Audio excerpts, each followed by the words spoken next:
Vida e Sexo, capítulo 8. Divórcio.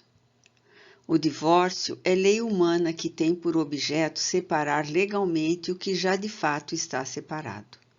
Não é contrário à lei de Deus, pois que apenas reforma o que os homens han feito e só é aplicável nos casos em que não se levou em conta a lei divina. Do item 5, capítulo 22, de O Evangelho segundo o Espiritismo. Partindo do princípio de que não existem uniões conjugais ao acaso, o divórcio a rigor não deve ser facilitado entre as criaturas.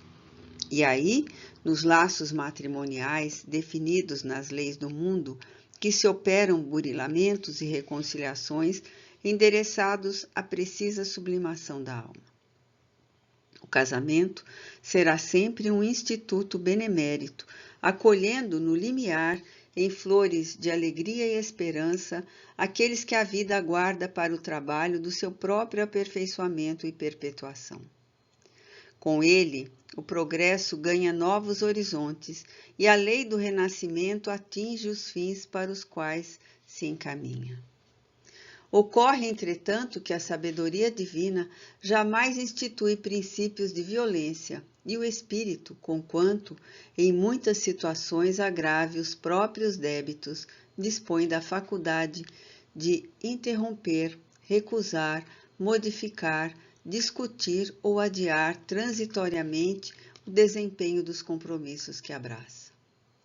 Em muitos lances da experiência, é a própria individualidade, na vida do espírito, antes da reencarnação, que assinala a si mesma o casamento difícil que faceará na instância física, chamando a si o parceiro ou a parceira de existências pretéritas para os ajustes que lhe pacificarão a consciência, à vista de erros perpetrados em outras épocas.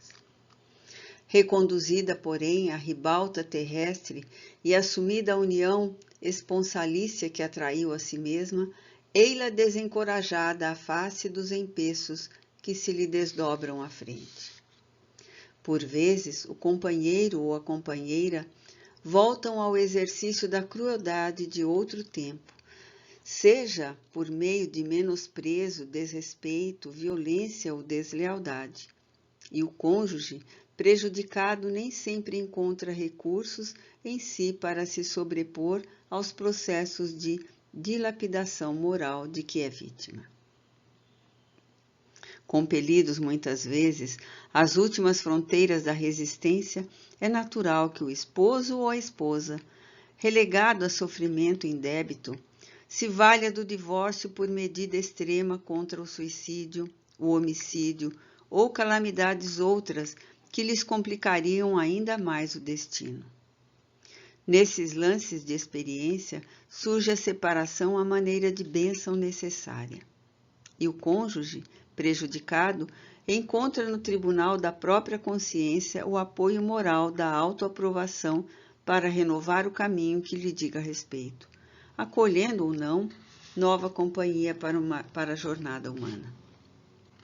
Óbvio que não nos é lícito estimular o divórcio em tempo algum, competindo-nos tão somente neste sentido reconfortar e reanimar os irmãos em lide no casamento de provação, a fim de que se sobreponham às próprias suscetibilidades e aflições, vencendo as duras etapas de regeneração ou expiação que rogaram antes do renascimento no plano físico, em auxílio a si mesmos. Ainda assim, é justo reconhecer que a escravidão não vem de Deus, e ninguém possui o direito de torturar ninguém à face das leis eternas. O divórcio, pois, baseado em razões justas e providência humana e claramente compreensível nos processos de evolução pacífica.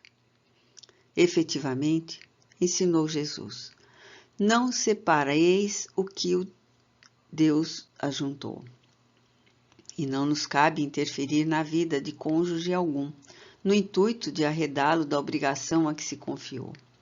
Ocorre, porém, que se não nos cabe separar aqueles que as leis de Deus reuniu para determinados fins, são eles mesmos, os amigos, que se enlaçaram pelos vínculos do casamento, que desejam a separação entre si, tocando-nos unicamente a obrigação de respeitar-lhes a livre escolha sem ferir-lhes a decisão.